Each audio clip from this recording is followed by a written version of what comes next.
congratulations to you and Steve Brill and the rest of the NewsGuard staff. You did an awesome job last year. This is one of the categories I personally love the most because it's easy to see the innovation from the demand side, from advertisers and agencies, because they all wear halos. But, suppliers are all selling something. So as journalists, we always have to cut through the, shaft there and see what's real. But when we saw what NewsGuard was doing, not just last year, but in the last few years running up to this, it really kind of blew our minds that you solved an industry problem, did something ethically good, but also hopefully are making a lot of money in the process too. So it's my favorite kind of award because you hit all the points, which is it's a going concern, a real enterprise, and it's solving a real problem. So we wrote about that in the profile that our readers can read. But I wanted to ask you, looking back on the past year, what are you most proud of that you achieved with NewsGuard and your team? Yeah, Joe, so first of all, thank you so much for the recognition. You've been on this story for a very long time, the problem of where ads unintentionally end up. And, we're really glad to be helping to solve this problem. I would call out a couple of things that we're really proud of this year. One is that we did the work with ComScore for the first time really to estimate the amount of programmatic advertising unintentionally going to these terrible misinformation and hoax sites. Our estimate was $2.6 billion a year. Now, on the one hand, that's a relatively small drop in the bucket of all the programmatic advertising. On the other hand, $2.6 billion helps explain why there are so many successful misinformation sites. And that reinforced the other side of the coin for us, literally, which is so many high-quality news publishers are desperate for revenue. If even a fraction of that $2.6 billion could be redirected toward high-quality sites, that would be great. It would help news publishers, high-quality news publishers. It would help our democracies. And we're particularly proud of what we've been able to do with our inclusion list, having identified hundreds and hundreds of high-quality local news sites serving underserved communities like the Black community, Hispanic, Asian, LGBTQ plus communities. And we're working with an increasing number of ad agencies, advertisers, SSPs, DSPs.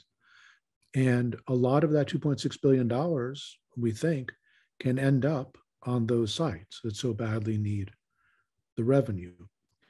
One of our licensees, IPG, did a case study that found that if advertisers stop advertising on hoax sites and advertise instead on these high quality sites, including the sites serving minority communities, the CPM comes down, the engagement goes up, there's a chance to do good and to do well. So I think, if you ask what our proudest moment was, I would say it's finding a way to help local news sites serving underserved communities, help the advertisers who, want to do the right thing, want to support that kind of journalism, and to do it in a way where it doesn't cost the advertisers anything. They actually end up with better CPMs and better engagement. So, on the one hand, we're proud of that. On the other hand, we haven't fixed the problem yet, even though the solution seems to us to be so easy and so clear. Well, I think it was great that you called out the ComScore research, because I do think that put some dimensions around the problem that nobody had seen before.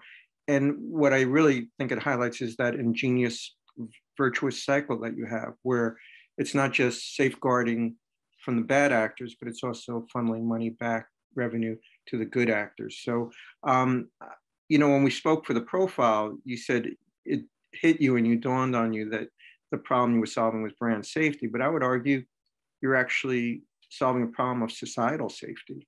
Do you feel, you and Steve Brill and the rest of the team, do you feel that's your mantle? It's not just a business solution, but that you're actually helping society? we founded NewsGuard in 2018 because it had become so clear that it was impossible for readers or advertisers to be able to tell legitimate news publishers from illegitimate ones. The great thing about the internet is everybody gets to be a publisher. The terrible thing about the internet, everybody gets to be a publisher. Teenagers in Macedonia, Vladimir Putin, Chinese Communist Party, healthcare hoax peddlers. It's a bit of a cesspool out there.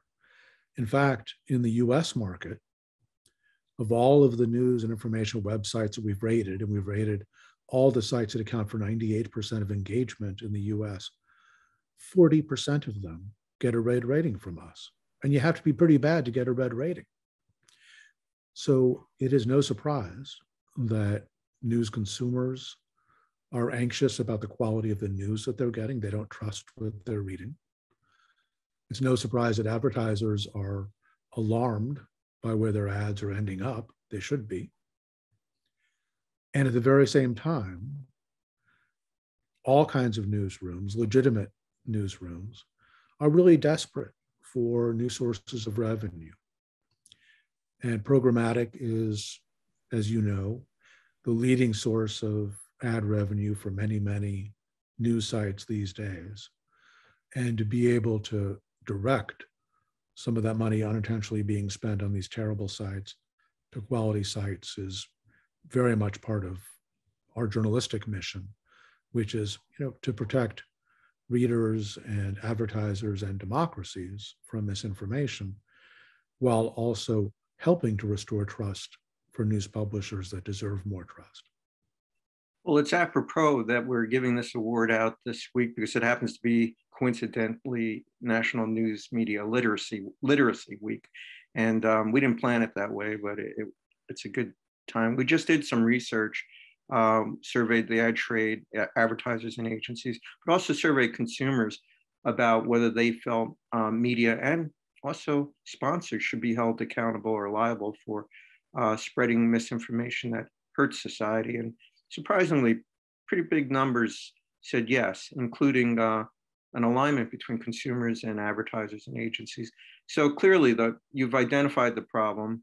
You're working on a solution. I think the last thing I'd like to ask you about is the future. Like, you've already disclosed some plans for moving into TV, cable, and national news ratings of some sort. We look forward to seeing that this year.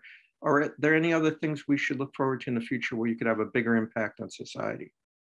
Yeah, so Joe, as you've written, we started out by rating domains, rating websites. That, of course, is where the bulk of this $2.6 billion in unintentional support for misinformation is going. We did announce that we'll be rating TV shows, news shows, and TV networks. Mm-hmm. In a partnership with IPG in time for the upfronts. Right. I think you should expect to see us handling other forms of news media as well during 2022. We're taking a close look at podcasts, for example, which is a quite popular place now for advertising. And just like websites and just like traditional TV, there's low quality and high quality, there's misinformation, and there's legitimate news operations. And then the last thing I would point to is we launched just this week in Canada. That's the sixth country we've served. We launched in the US, UK, Germany, France, Italy, and now Canada. We expect to launch also in Australia and New Zealand during the course of this year. You're not telling me Canadians spread misinformation. You've completely blown my mind here. They seem like such nice people. We don't want to stereotype even Canadians. They're very nice people. They do have one disadvantage, which is they get a lot of news from the United States. Right. And a fair amount of the news they're getting is unfortunately red rated. And they do have some of their own. There are some purveyors of misinformation, including somewhat shockingly some what look like websites that are highly supportive of Russian disinformation. Wow. Well, Gordon, thank you for making time for this. Keep up the good work. Unlike other industry awards, these are not one and done. We recognize every year, and we've had repeat winners not on the supply side, but on the demand side, multiple years in a row. So I hope you break that norm and come back and win again next year. Well, Joe, thank you very much. We're gonna work hard to earn your recognition this year. Thank you, Gordon.